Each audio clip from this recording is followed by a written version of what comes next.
is what it was like.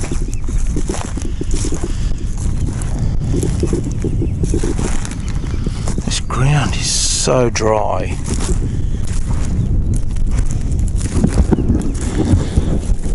This is what it was like when they first came out here. So this was the kind of land that the early explorers crossed through. It's just this parched, scorched land, and when this got wet, when this flooded, it was impassable. It was just, you just completely bogged down and immovable, and you'd have to wait for it to dry.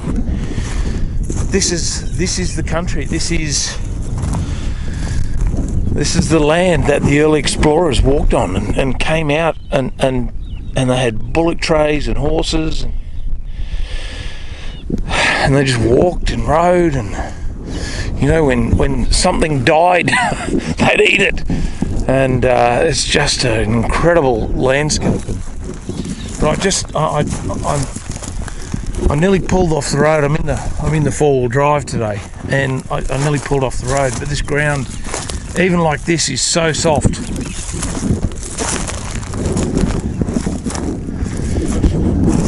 There's nothing out here. Look at this. You know, that's... Don't tell me there's no drought in Queensland. It's just terrible out here.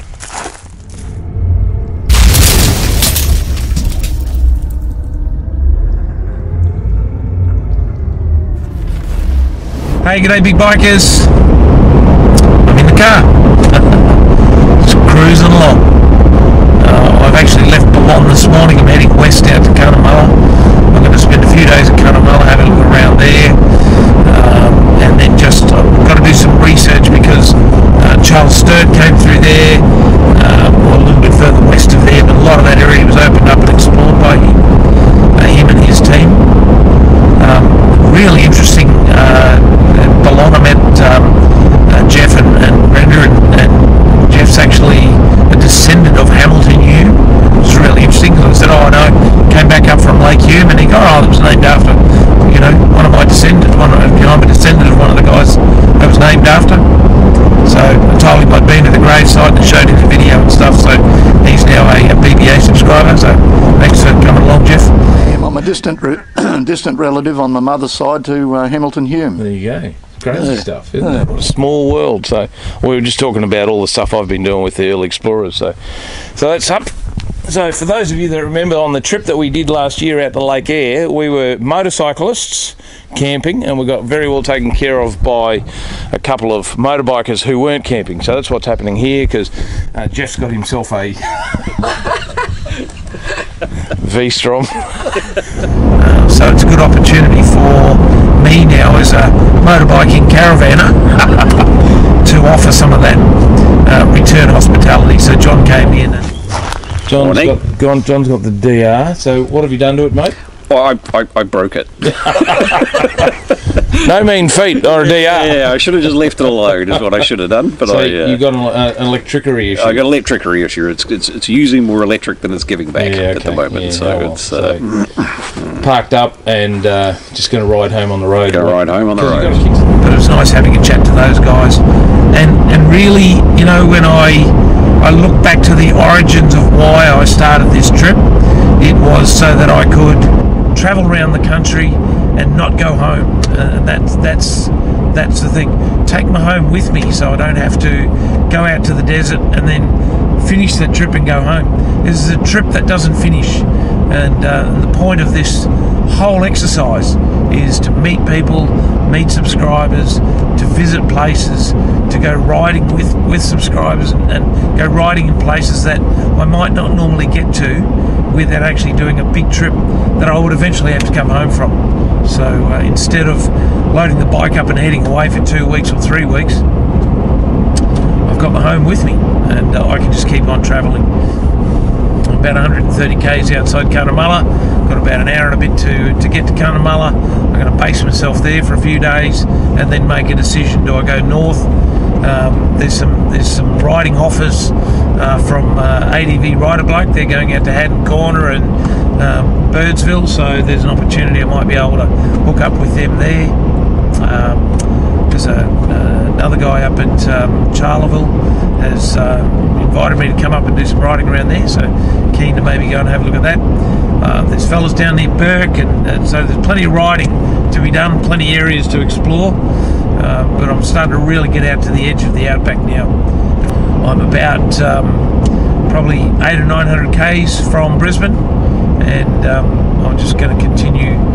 Well, I'll make a decision whether I continue heading west or not. But anyway, thanks for joining in, and I will talk to you in the not too distant future.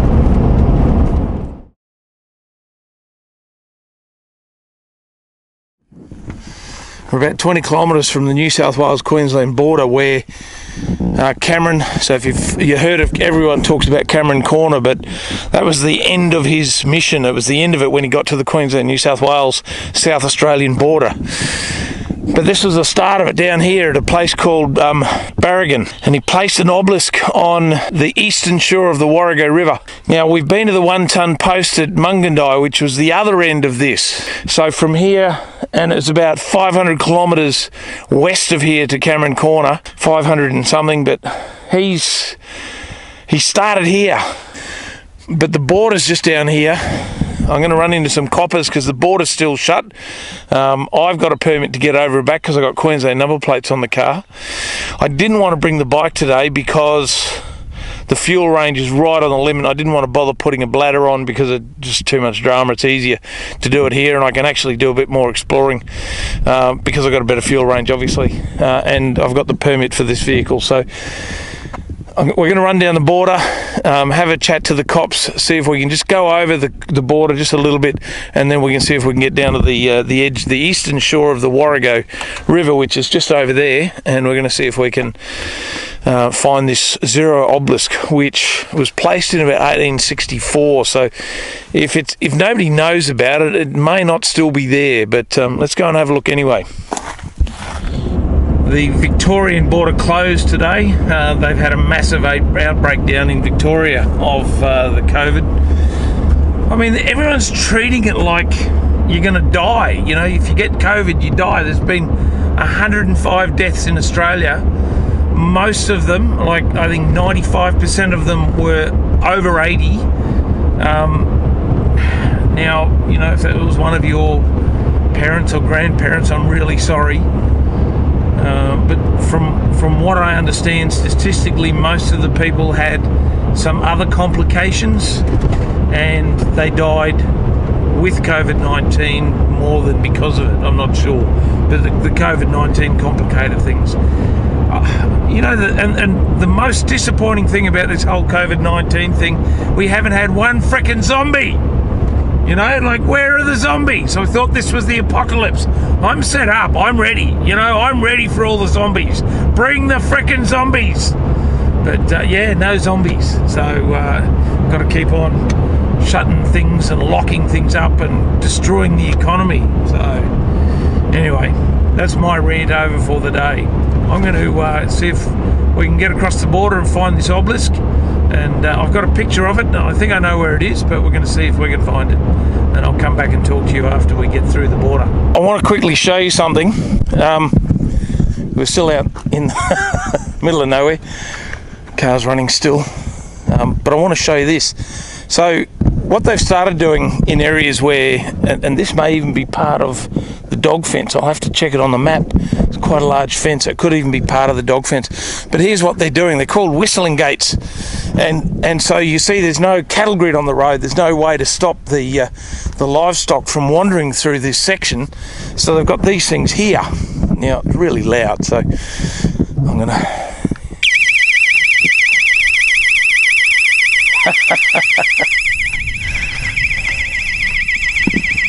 And that's to scare the animals. Whoa, baby! Woo! That's loud. Holy cow. Yeah. So that's what they're using now to scare the animals away, to stop them from crossing over this section of the road. Okay, I got it, thanks. Called the whistling gates. So very loud. Anyway, I thought you might like to see that. So one of the things I'm thinking about doing in this take 2 section of the trip is actually just do a little bit more stuff like this. I actually do a lot of exploration in the car because it's got such a good range, and I do well, I don't do a lot, but it's just easier to take the drone and food, but if there's somewhere really interesting and good riding, I'll take the bike. And but there's a lot of stuff that I do in the car that I should show the guys, but it's a bike channel. So what I might start doing, I know Big Bike Adventures is about adventures on big bikes, but you know, there's a lot of stuff that I see when I'm in the car that I think you'd probably like to learn about as well, particularly a lot of you European and USA guys. So if that's okay with you, I might start doing a little bit more from the car as and where it's relevant. But I was down at Boulogne the other day at a free camp down beside the Wallam Creek. I think you saw the video there, and I actually met 2 guys, well, 3 people. I met Jeff and Brenda, who are travelling around the country as well, but he's from Brisbane. He rides a V-Strom, so the 1000cc Suzuki. And Jeff is now a new subscriber. His son, Jimmy, is a subscriber, but Jeff's now a new subscriber to BBA. Well, technically it's his wife because she's got the Gmail account. But he made a really interesting point, and I just thought I'd clarify it with people. Subscription to YouTube doesn't cost anything. Jeff, talking to you, you just need to have a Gmail address to be able to be a subscriber to BBA. So a lot of other YouTubers have made mention of the fact that they get, you know, nearly 50% of their subscribers, or nearly 50% of their views are from people who don't subscribe. And particularly with the demographic that I've got following BBA, where guys over the age of 50, we have in the past thought that a subscription costs money. But when you're subscribing to BBA, all you need to do is just have a Gmail address, which is basically a Google account. That gives you access to a subscription on YouTube, which doesn't cost anything. So a subscription only means that you're following the channel. It doesn't mean that it's costing you anything. So Jeff kind of clarified that for me, and I hadn't realised that may be a thing for people, because you know, everywhere else obviously a subscription costs money, but a YouTube it doesn't. It just means you've got to have a Gmail address to have a Google account. So there you go. Hope that helps. We're approaching the border, and I'll swing the camera around if something interesting happens. So we're just going to talk to the coppers. Where are you going? Thank you. Hey, listen.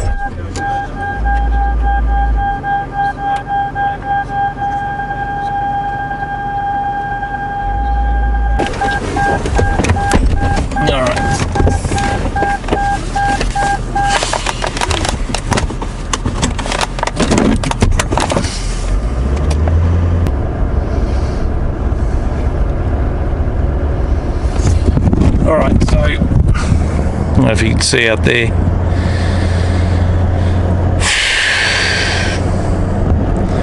So apparently just what a freaking attitude he had. So I'm looking for the Zero Obelisk. I said, you know, I've got to go in and come back, you know, into New South Wales. He said, no, it's not over there, it's just in the bush there. I said, oh, do you know how to get to it? He said, he's gone, yeah. He said, but it's on private property. I went, do you know if it's still there? And he's gone, it was a couple of weeks ago when the army went down there to look for it. I said, do you know the owner? And he's gone, yeah. Can you get in touch with him? He said, no, he's in Dubbo. I went, have you got a contact number for him? He gone, no. Big help. Anyway, so it's there. I'll just have to tell the people at Cunnamulla to see if they can open that up, get access to it. So it's on the eastern shores of the Warrego River, just down there. What he did tell me was that it's private property, and the owner of the property isn't there. So I'm going to go and have a look.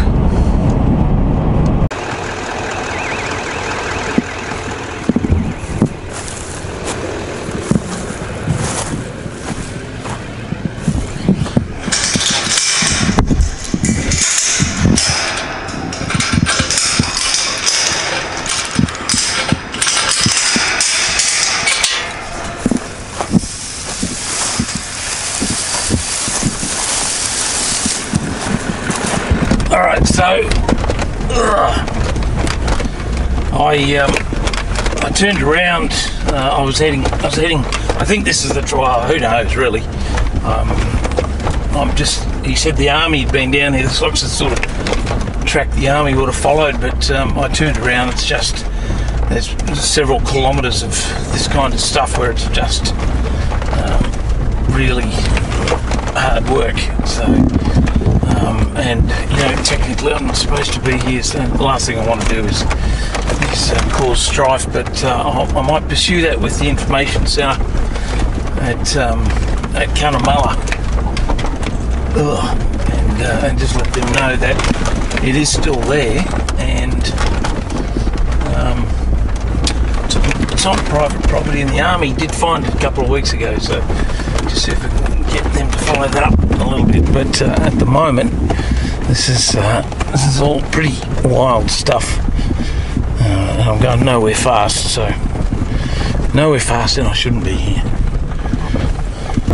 Well, that didn't quite work out today as I had planned. I was hoping to get to the Zero Obelisk. I'll put a picture in here from the information I got on the internet.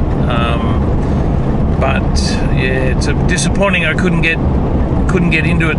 Private property, so you know you got to respect that. It just surprises me that it's such a significant historical monument that I'm surprised it's not more widely recognised, particularly by you surveyors out there. I mean, in terms of the things that John Cameron had to do to mark out the border from here all the way down to, or all the way out to Cameron Corner.